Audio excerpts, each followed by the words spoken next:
ஆக தனுசு ராசிக்கு 12ஆம் இடத்து ஆதிக்க கிரகம் என்று சொல்லக்கூடிய செவ்வாய் ஒரு பிரிவை ஏற்படுத்தும் போது மனசை தலையணையை வச்சு அடித்த மாதிரி அடிக்க மாட்டார், ராடு கொண்டு அடித்த மாதிரி அடிப்பார். அப்போ தனுசு ராசிக்கு வாங்கின அந்த வலி இருக்கு பாருங்க, அந்த பெயின் இருக்கு பாருங்க, ஊமை குத்தா குத்தி விட்டாரியா அப்படின்ற மாதிரி இருக்கும் செவ்வாய் அடிக்கிற அடி.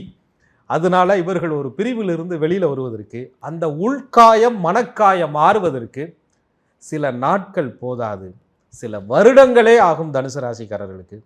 ஆனால் அது உபயராசி, காலச்சக்கரத்திற்கு 9வது ராசி. அந்த வீட்டிலே ராகு பகவான் கூட கோதண்ட ராகு என்ற அம்சம் பெறுகிறார். அப்போ அவர்கள் தெய்வ வழிபாட்டின் மூலியமாக, தன்னுடைய குருமார்களுடைய உதவியின் மூலியமாக, தனக்கு பிடித்த இஷ்ட தெய்வத்தின் மூலியமாக, அல்லது இவர்கள் பெற்ற அந்த 3 நட்சத்திரம் இருக்கும் தனுசுல, மூலம், பூராடம், உத்திராட நட்சத்திரம்.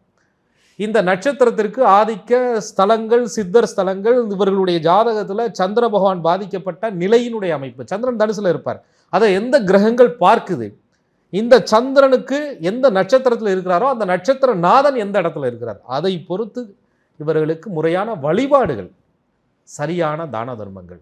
சந்திரன் மன பாதிப்பை கொடுக்குறார், மனோகாரகன், அதுக்கு எத்தனையோ ஸ்தலங்கள் இருக்குது.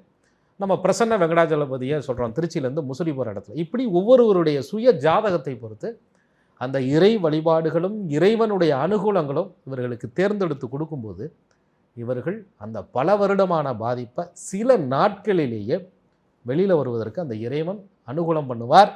ஏன்னா தனுசு ராசிக்காரர்கள் ஒரு பிரிவிலிருந்து வெளியில் வருவதற்கு இறைவனை தவிர அருமருந்து வேறு எதுவும் கிடையாது. அவனுடைய சரணாகதியை தவிர இவர்களுக்கு வேறு அருமருந்து கிடையாது. குருவினுடைய திருவடியை தவிர தனுசு ராசிக்கு வேறு வழி கிடையாது. எந்த மனுஷ பயலை நம்பினாலும் தனுசு ராசிக்காரர்களுக்கு பின்னால் பிரச்சனை தான் உண்டே தவிர தெய்வத்தை மட்டுமே நம்ப வேண்டும். தன்னுடைய சுய ஜாதகத்திற்கு தகுந்த தெய்வ வழிபாடுகளை இவர்களுடைய லக்னாதிபதியினுடைய அமைப்பை பொறுத்து இவர்கள் ஏற்படுத்தி கொண்டால் தனுசு ராசி பிரிவிலிருந்து வெளியில் வரலாம்.